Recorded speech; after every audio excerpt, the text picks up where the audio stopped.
Greetings. You have come back to have another conversation with Ludwig von Schuck. Not the mad vampire. He no longer exists.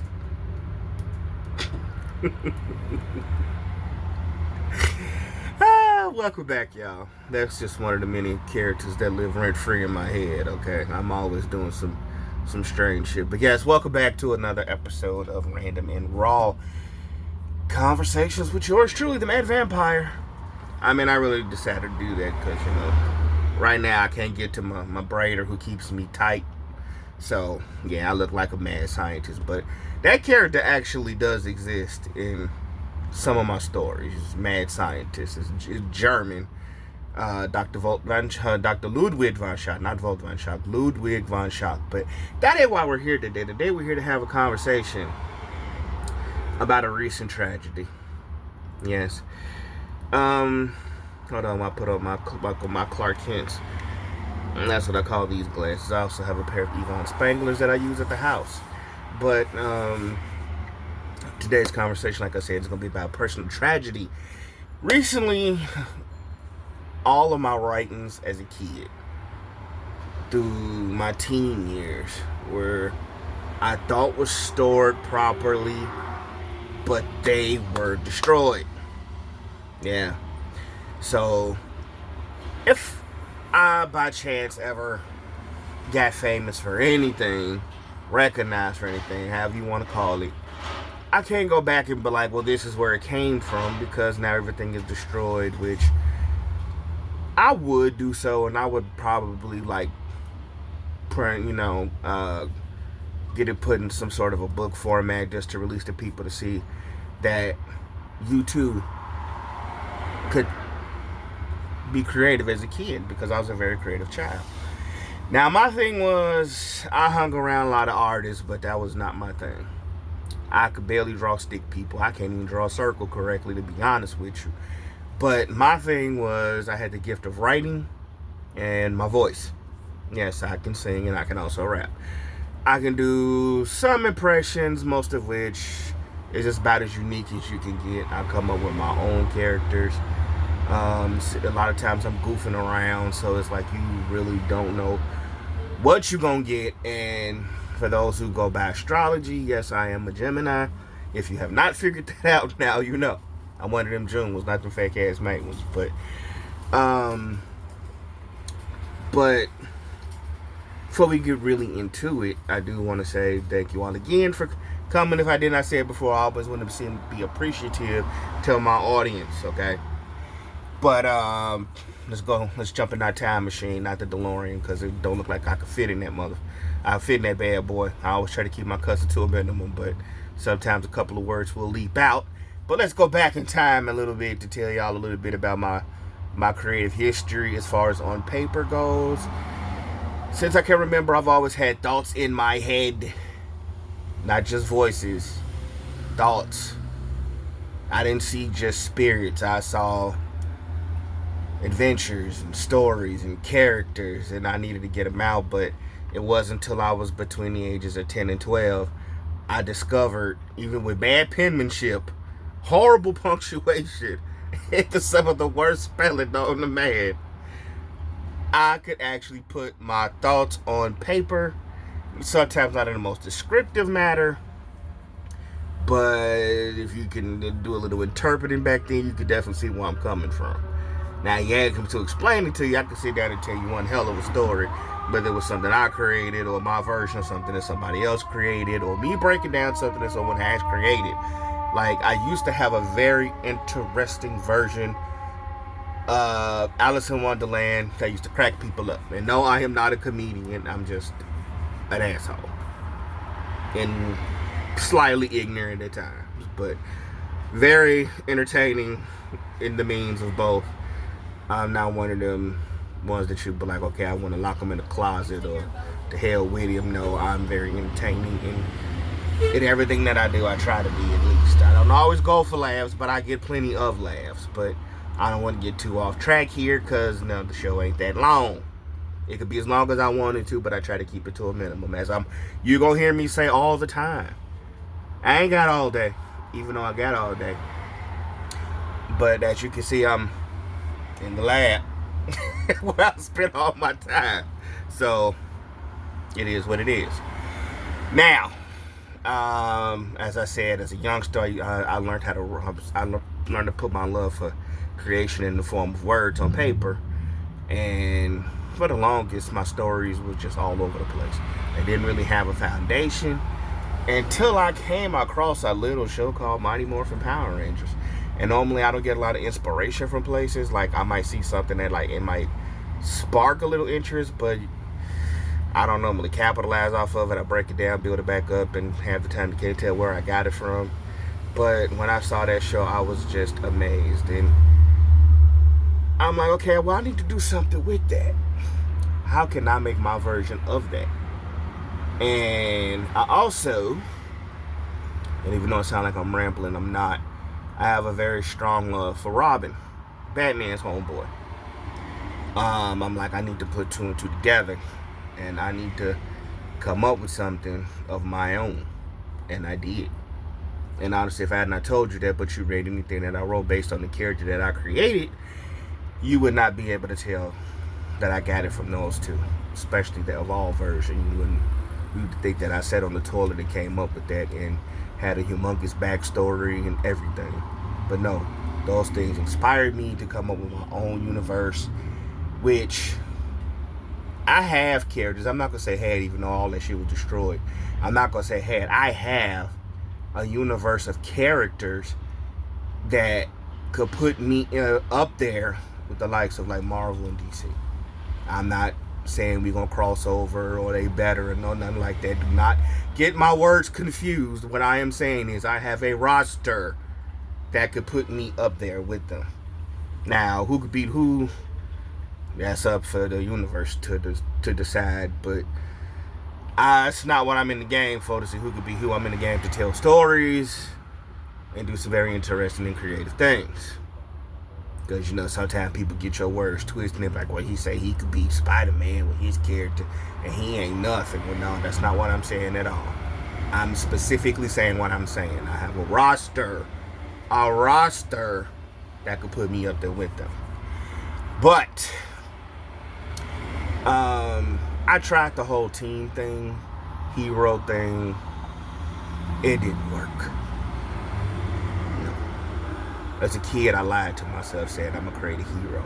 But anytime that I wrote anything and I told it to my younger brother, who at some point I do want to sit down and have a conversation with, but we're going to reveal all of that at a later date. He pretty much told me, dude, those are not heroes. Those are villains. And I was in denial. And when he sees this, you're probably going to laugh. But yes, I was in denial. So shortly after that, after really just sitting down and going over some things, rewriting some things, coming up with new stuff, I decided to create the villain verse, and that's exactly what I have. Know that a bunch of villains going at it, but pretty much it starts from a villain and it just goes everywhere. I've got heroes, I've got villains, I've got vigilantes, I've got a little bit of everything. But the main character in Tale, which I could tell y'all his name, I used to didn't tell people his name because, people like to steal your stuff, but not everything got destroyed, and I always date my stuff, so I could tell you exactly when I created them. But I'm not going to tell you when I created them. Takes the fun out of it. But his name is Dark. Yeah, and with a name like that, you would think, no, that's not a hero, that's a villain. And honestly, in my case, you'd be correct. He is a villain. He starts off as a somewhat of a good guy, but after realizing the task that he's put on the planet for is to survive at the cost of others. So yeah, that's not a hero. That ain't even a vigilante in my book. That's a hardcore villain. But anyway, I pretty much had stacks of notebooks. With his story, I want to say at least 20 books, notebooks. As a matter of fact, I'm gonna tell y'all just how serious this was. Okay, I have a visual prop. It's not nothing written in it yet, but I would take one of these. Yes, one of these, and I could fill it up front to back with a story in a couple of hours. Yes, I still can. I haven't gotten rusty. I just gotten older. But I would go buy a bunch of these from Walgreens. I'm sure you have Walgreens where you are. I think Walgreens is everywhere. Because there was one right down the street from where I stayed at. I would go buy like 5, 10 of these, and by next week I'm buying 5 or 10 more. That's just how fast I was filling them up. Complete stories. Now, I didn't plan them out like, okay, you get what, 70 sheets. In my mind, I didn't plan out a 70-sheet story. I just wrote from beginning, middle, and eventually came to an end. Sometimes I filled up every page. Sometimes I didn't, but most of the time I did. Then I would be like, okay, what's next? Another story.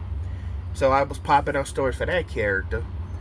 Then as I got a little older, we gonna time jump. We're not gonna just go by year, day by day. We gonna time jump because I ain't got a lot of time. That was from like kid to teenage years. Well, preteen to teenage years, I say. I did that. Then when I got in my late teen, early adulthood, like 20s, I did a spin-off series of Dark's Daughter. And these same notebooks now. Sometimes they'll be the 3 subject, but most of the time it was these notebooks right here.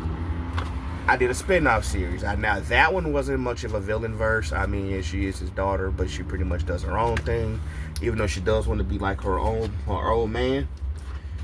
I created a team because by this, when as a youngster, growing up in the 90s, I used to watch, before school, I used to watch Sailor Moon and Ronin Warriors.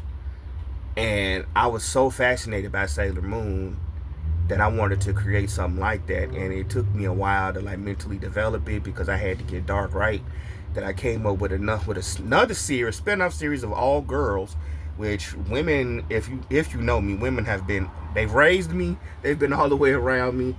Love them just for being a woman. Women are awesome. You all are great, no matter what you do in life, to be you.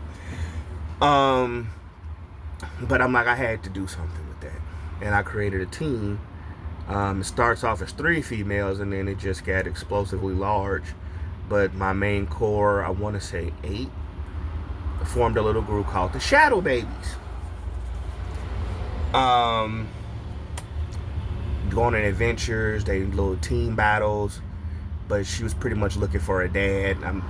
But we're not going to jump into the story. Why? If y'all ever want to know what happens and y'all want me to break down the story of my story, I would, later episode. And please excuse the mess. I am downtown Chicago, but as y'all know, I'm kicking it to y'all ready to be raw.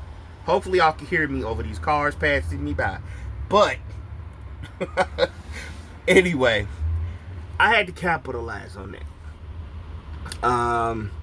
Like, again, as I always do, broke it down, built it back up, turned it into my own. I don't know the shit about sisterhood. I don't know shit about what girls really go through other than what I've been told. But I felt like I really captured the essence. And when I was working at GameStop, I worked at GameStop for 2 years in the early 2000s. That's a rant in itself. But the boss I had at the time, he was real chill and he was real cool. And it wasn't a lot to do at that time in the mall store. It wasn't a lot to do at all. A lot of time we were standing around bullshit. So I'm like, well, can I write? And he was pretty cool. He was like, right, smut or something? I'm like, no, I don't do that. Like, I'm pretty creative. I mean, I got some like hero type shit going on. So he was like, I'll let you write it if I could read it when you're done. Okay. I'm a little hesitant because, I'm thinking somebody gonna steal my shit, not knowing what I know now. But I wrote a story. At that time, I think it was story like the 5th story, because I had about 15 of those. But and another thing, not getting too off key. All my stories have an expiration date. They don't go on forever. I mean, I ain't like I'm doing comics or novels. I was just writing stories for fun. I still do. But when I finished it and he read it, he actually pulled me to the side. He set me in the back. I thought I was in trouble, but he was like, dude, this is really fucking good. He was like, you need to do something with this. You got talent. And that ain't the first time I heard that. But that's another story for another day. He was like, you mind if we leave this in the store? I want some other people to check it out. I'm like, I'm hesitated, but I'm like, well, okay, as long as you ain't firing me and when I come back, the gate closed or something like that. But it was one dude who didn't like it, but all the employees loved it. That's all they would talk about is like Shadow Babies. It's like, what's happening next? What's going on? And I had to tell them, that ain't the first story. Like, so of course I get requested to bring in stories 1 through 4. So I do. They read it. Couple of questions, like, you know, I still wasn't the punctuation perfectionist or anything like that. Spelling was a lot better, but after a few questions of what the hell I'm talking about, what it meant, and like this, and that, they loved it. They loved that too. Now, I know they never read the Dark story, but they read the Shadow Baby story and they loved it. And they showed it to a few customers, repeat customers. They loved it. So it was like a small little following of people who was looking forward to coming in and like scamming through it because they just wanted to sit there and read it. And I wasn't gonna let them take it off with it. And I hadn't thought about just Xerox it and hand it out. I wasn't gonna sell it. But it's like I do this for fun. I mean, I didn't say I'm very naive at this point, but nothing bad ever happened, thank God. But the following I had, like, I would go to the arcade and people would be like, dude, you know, ain't you that dude who wrote like Shadow Babies? I'm like, yeah, that's me. We was in GameStop the other day and like, you know, I really like it, or somebody told me about it and that sounds pretty cool. Can I read it? I'm like, well, come to the store. They're like, you know what I'm saying? It was there. But down the line, management changed, rules changed. I had to change. So I was still writing, but I just wasn't writing there. And like a lot of people didn't get to read it, but they would still ask me what's going on. So while I'm waiting for my chance to get up on the latest game or whatever, with my token sitting up there, I'm explaining future and present stories to people. And I mean, I should have knew right then this is something that I was meant to do. But without guidance and people, you know, pushing you, so a lot of times you don't find the motivation. I mean, self-motivation is a very good thing. I mean, you should be self-motivated.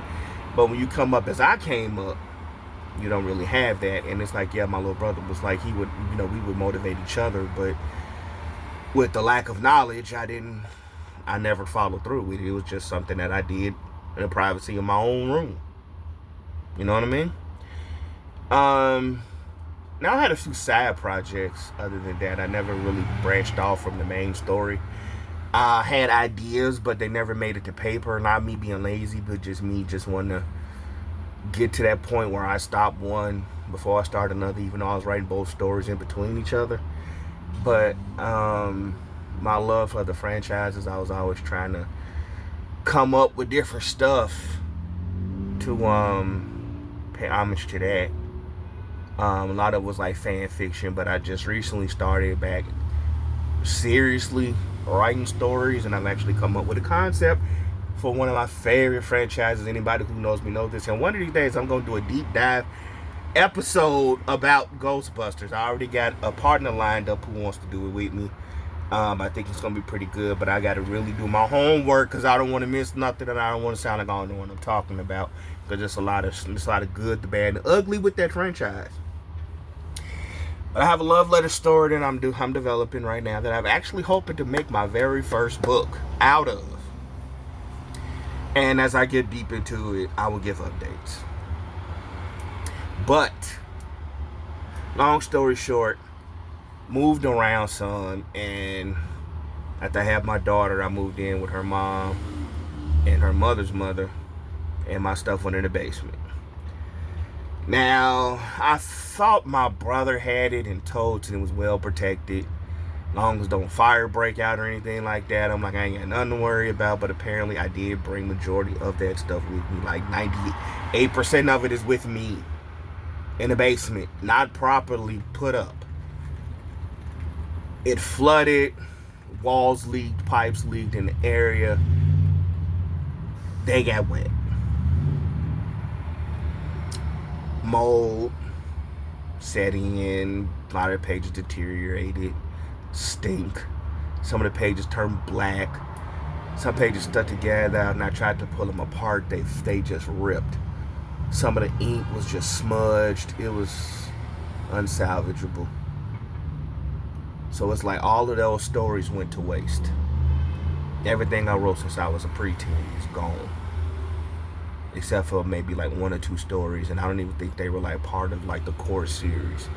But you could definitely tell like it had a lot of characters in it. My character descriptions, everything. Now I still have that. So it's like, unfortunately, like all the main ones I do, but a lot of the sad characters that made them stories come together are all gone. A lot of them I do not remember. Not saying they can't be like reimagined, because I'll never be able to duplicate what I did. Even story-wise, I'll never be able to just be like, I'll never be able to write the same story. And a lot of creators that I've talked to told me the same thing. You're never going to write the same story twice. You're always going to change it. You're always going to make it better, or you're going to switch some things around. And that is true, because it's like, looking back, I can't even tell you the very first story for either character series that I wrote. I can't. It's all changed. I reimagined them, I reworked them. So I'm not even that same person. I'm not that same preteen who's sitting there bored because I couldn't go outside because all the game bangers, and I decided to take the whole day, put the video games down, put the toys down, sit in my bed and write. I'm not that same person now. I'm a whole dad. I'm a career guy. So my mindset is different. I think different. I move different. I act different. Like nothing's the same. So in my head somewhere, they're there. And over time I'll forget. I'll ask people who were there, who I told about the stuff, but they probably won't remember. And even if they told me, I'd probably be like, did I do that? And I don't know. It's a good thing, and it's a pro and a con to it. But the biggest pro, I get to make it better. And I did it. And now I get to do it again, but now I get to do it better than what I did it. It's just the fact that nobody will ever know what my mind was then. And honestly, a lot of time I was in a dark place. Maybe they don't need to know. I guess we'll wait and see. But I know this is probably not the ending you was expecting from Random and Wrong, but this is the ending you're gonna get. Because it's a deep dive, it's a slight surface of me. Now I ain't gonna say a deep depth, slight surface of me. Just give you a little insight to who you looking at when you watch these videos, and it's gonna get better. Just gotta hang in there. But if you're creative, don't be scared to be you. Don't be scared to go there. It's just you. Be you. Be the best you. But until next time, y'all stay cool. Y'all stay great. And lastly, black out.